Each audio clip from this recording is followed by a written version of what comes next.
देखिए 12th class, last class हमने आपको क्लियर करवा दिया था reissue of forfeiture of share, है ना, forfeiture of share and reissue of forfeiture of share मैंने आपको क्लियर करवाया था।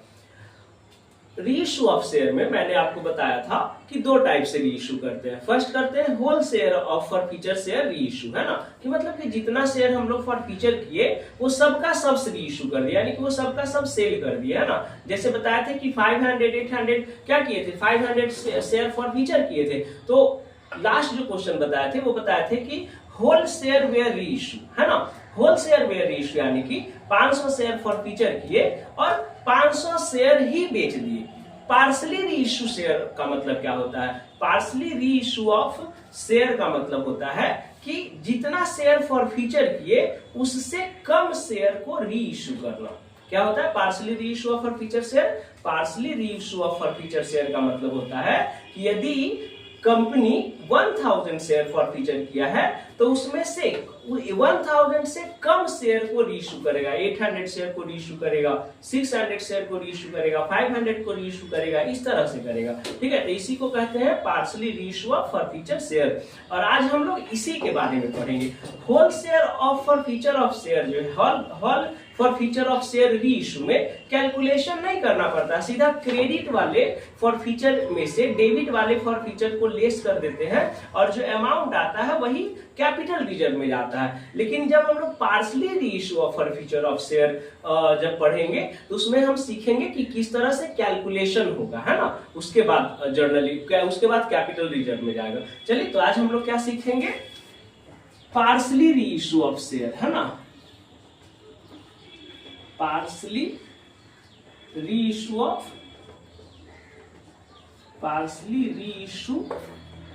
Of share. ठीक है, partly reissue of forfeiture of share कर लेते हैं, ज्यादा बेटर रहेगा। Partly reissue of forfeiture of share, partly reissue of forfeiture of share, यानी कि जो फॉर फ्यूचर ऑफ शेयर जितना किए हैं उससे कम बेचना, है ना। जैसे एक क्वेश्चन इस पे दे देते हैं, देखिए फॉर फ्यूचर रीइशू का, फॉर फ्यूचर का, रीइशू का और कैपिटल रिजर्व का जो जर्नल एंट्री हमने आपको reissue of forfeiture of share में बताया है सेम टू सेम रहेगा। बस कंडीशन यहाँ सेकंड है कि उसमें होल किए थे, होल शेयर रीइशू कर दिए थे और इसमें पार्शियली रीइशू करेंगे। ठीक है, एक क्वेश्चन है, क्वेश्चन ध्यान से समझिए, क्वेश्चन के अकॉर्डिंग चलेंगे तो ज्यादा समझ में आएगा। क्वेश्चन है एक कंपनी लिमिटेड forfeited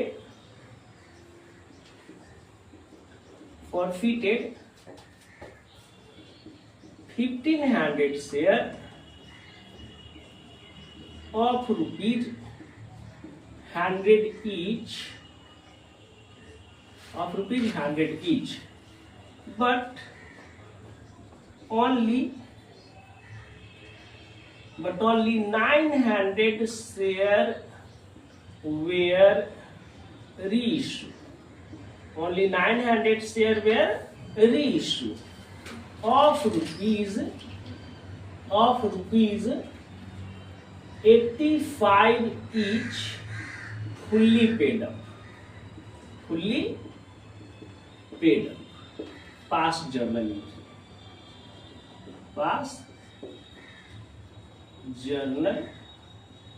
एंट्री। देखिए सिंपल सा क्वेश्चन है, एक कंपनी जो है 1500 शेयर को फॉर फ्यूचर किया 100 रुपीज ईच पे। अब वो ओनली देखिए उसमें इसके पहले वाले क्वेश्चन में जो reissue of forfeiture of share जो बताए थे उसमें होल शेयर वेयर रीइशू बताए थे, इसमें हम आपको क्या बता रहे हैं, पार्शियली रीइशू ऑफ शेयर, है ना, partially reissue of forfeiture share, यानी कि 1500 शेयर फॉर फ्यूचर किया लेकिन वो 1500 का 1500 रीइशू नहीं कर रहा है, वो रीइशू कर रहा है ओनली 900 शेयर, है ना। तो इसी को कहेंगे पार्शियली रीइशू ऑफ शेयर, है ना, उसका कुछ पार्ट बेचा, है ना, पूरा का पूरा फॉर फ्यूचर शेयर नहीं बेचा। कैसे रुपया बेच रहा है, कैसे बेच रहा है, 85 रुपीज पर शेयर के हिसाब से, वो 100 रुपया का ही था, 85 रुपीज था, लेस अमाउंट पे वो बेचा। हम बताया ना कि बहुत कम ही कंडीशन रहेगा कि फॉर फीचर जो शेयर है वो रीइश्यू जो है और ओरिजिनल मतलब फेस वैल्यू पे बिकेगा।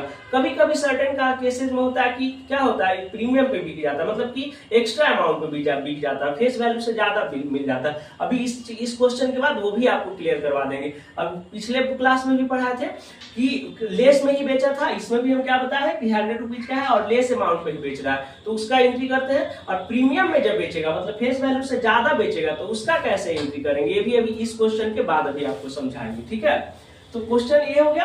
अब इसका जर्नल एंट्री करेंगे, तो जर्नल एंट्री तो सबसे पहले करेंगे। एक मिनट, यहाँ पे 1500 शेयर ऑफ रुपीज 10 ईच। एक मिनट, यहाँ पे छूट गया है for non payment, for non payment rupees 15 कर दिए है ना, कि वो फॉर फीचर किया है 100 ईच का, फॉर फीचर किया है non payment of rupees 15 rupees नहीं देने के कारण किया है। इसका जर्नल एंट्री जब करेंगे तो ये क्या होगा, सबसे पहले शेयर कैपिटल आप लोग फॉर्मेट में करेंगे। देखिए फॉर्मेट क्या था, date, particular, ledger folio, amount debit और अमाउंट क्रेडिट, यही था ना। ये क्या था, अमाउंट, ये था अमाउंट डेबिट था और ये था अमाउंट क्रेडिट था। ये पार्टिकुलर हो गया। आप लोग हमेशा जितना भी क्वेश्चन बनाएंगे बिना फॉर्मेट के नहीं बनाएंगे, ठीक है। देखिए अब शेयर कैपिटल में क्या जाएगा, सबसे पहले जो शेयर कैपिटल है आपका फॉर फीचर का जो एंट्री होगा, तो share capital account debit to share forfeiture account, forfeiture account और टू नॉन पेमेंट अकाउंट, है ना, नॉन पेमेंट अकाउंट। देखिए इसमें नॉन पेमेंट जो अकाउंट है वो कह रहा है नॉन पेमेंट, किस पे, फर्स्ट कॉल पे नहीं दिया या फाइनल कॉल पे नहीं दिया या अलॉटमेंट पे नहीं दिया, इससे मतलब नहीं है, बस नॉन पेमेंट दिया हुआ है, कितना रुपया वो नहीं दिया। तो हम बताए थे ना कि जो नॉन पेमेंट रहेगा इसमें जाएगा। जैसे फर्स्ट कॉल का नहीं देता तो हम लास्ट क्वेश्चन में बताए थे टू फर्स्ट कॉल जाएगा, फाइनल कॉल में नहीं देता तो टू फाइनल कॉल जाएगा। लेकिन यहाँ पे नॉन पेमेंट है तो नॉन पेमेंट डाल दिए, कोई इश्यू नहीं होना चाहिए, ठीक है। तो शेयर कैपिटल कितना है जी, 1500 शेयर है, 1500 शेयर है, फेस वैल्यू है 100 रुपीज, तो 100 रुपीज के हिसाब से बेच दिए कितना, 1,50,000, 1,50,000 का हो गया। अच्छा नॉन पेमेंट कितना था, 1500 इंटू 15 रुपया जो है नॉन पेमेंट है, ठीक है, तो 22,500 ये हो गया। तो 100 रुपया 15 रुपया नॉन पेमेंट है, तो हम बताए ना फॉर फ्यूचर में हमेशा गिवन अमाउंट जाता है। तो 100 रुपीज में तो 15 रुपीज ये नहीं दिया, तो दिया कितना, 100 में से 15 लेस कर देंगे तो 85 रुपीज जाएगा, है ना। कितना आ जाएगा, 0,057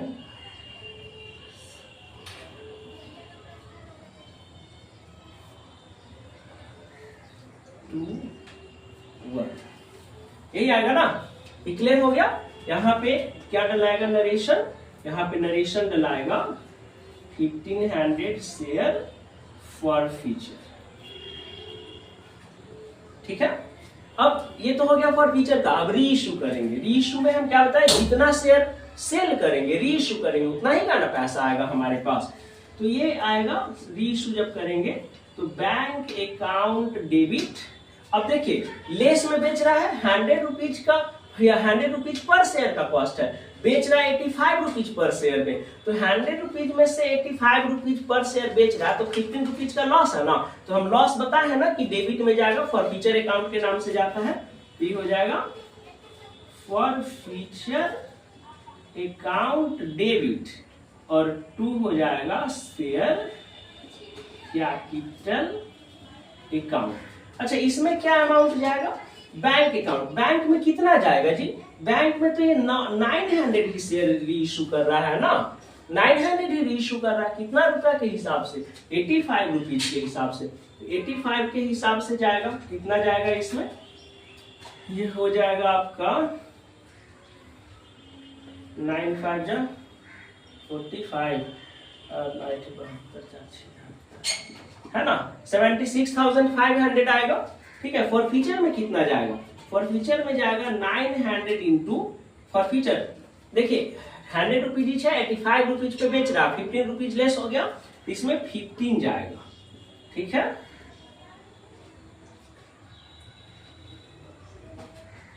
ये आ जाएगा कितना 13,500। और ये क्या है, शेयर कैपिटल है, इसमें कितना जाएगा 1900 इंटू फेस वैल्यू। कितना रुपए ईच था, फेस वैल्यू हमेशा कैपिटल में फेस वैल्यू जाता है, तो 10 ईच था, 100 ईच था ना, तो कितना हो जाएगा पूरा का पूरा 90,000। ये क्लियर हो गया, क्लियर हो गया। अब इसमें जो है नरेशन डालेंगे, नरेशन क्या डालेंगे, 900 शेयर वेयर रीइश्यू। ठीक है, अब कैपिटल रिजर्व में ट्रांसफर करेंगे, तो कैपिटल रिजर्व में ट्रांसफर का एंट्री क्या होता है, share for future account debit to capital reserve account, capital reserve account. अच्छा, अब इसी में कैलकुलेशन करना है कि कितना अमाउंट इसमें जाएगा। तो देखिए कैलकुलेशन करने के लिए आपको इस तरह से, यहां पे हम आपको वर्किंग नोट में कैलकुलेशन करके दिखा देते हैं।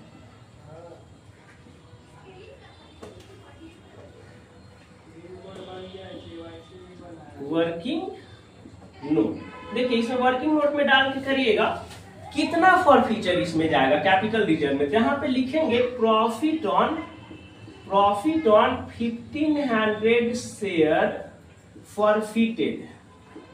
ठीक है, 1500 शेयर फॉरफिटेड किए तो हमारा कितना प्रॉफिट आया था, देखिए क्रेडिट में वाला प्रॉफिट होता है, तो फॉरफिटेड यहाँ क्रेडिट में है, तो 1,27,500 कितना आ गया 1,27,500। तो therefore profit on 1 share forfeited करेंगे तो कितना आएगा, यूनिटरी मेथड से निकाल देंगे, है ना, कितना हो जाएगा 1,275,000 बाई 1500 हो जाएगा। क्लियर है। अब देयरफॉर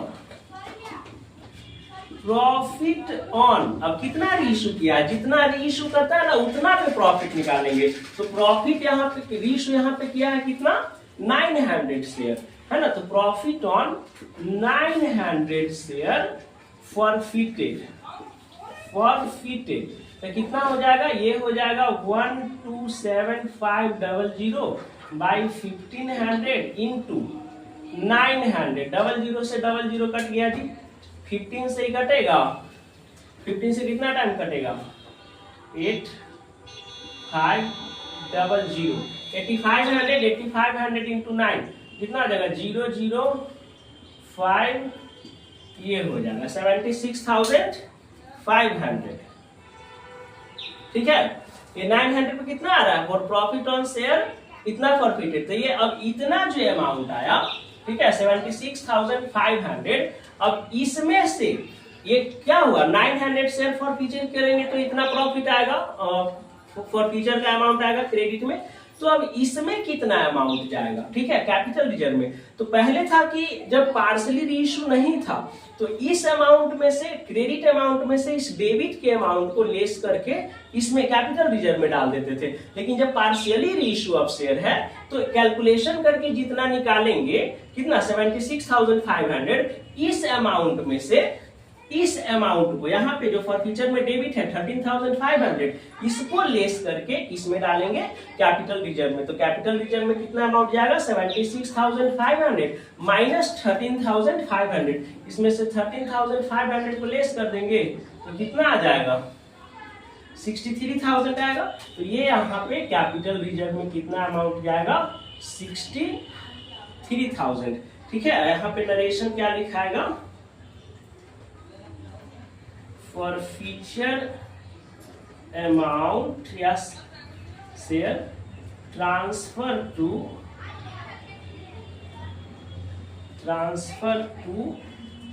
कैपिटल रिजर्व,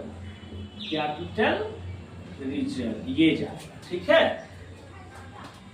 ये क्लियर हो गया है ना। तो आपको पार्शियली रीइश्यू ऑफ शेयर किस तरह से बनता है ये हम आपको बता दिए हैं, है ना। अभी हम आपको क्या बताएं, डिस्काउंट है ना, मतलब कि 100 रुपीज था और 85 रुपीज में बेच रहा है, यानी कि डिस्काउंट में बताए थे, है ना। अभी जब हम पढ़ाएंगे आपको कि प्रीमियम पे कैसे कर, प्रीमियम जब यहाँ पे होगा, जैसे 100 रुपीज फेस वैल्यू है और उसको कोई अच्छा शेयर होल्डर मतलब अच्छा शेयर होल्डर मिल गया, वो कह रहा है कि हम आपको आपके शेयर, आपका जो फेस वैल्यू 100 रुपीज है, हम आपको 120 रुपीज से खरीदने, 120 रुपीज पर शेयर के हिसाब से खरीदने के लिए रेडी है। तो उसका जर्नल एंट्री कैसे होगा, अभी हम लोग वो सीखेंगे, ठीक है। तब तक इसको आप लोग नोट कीजिए, ठीक है।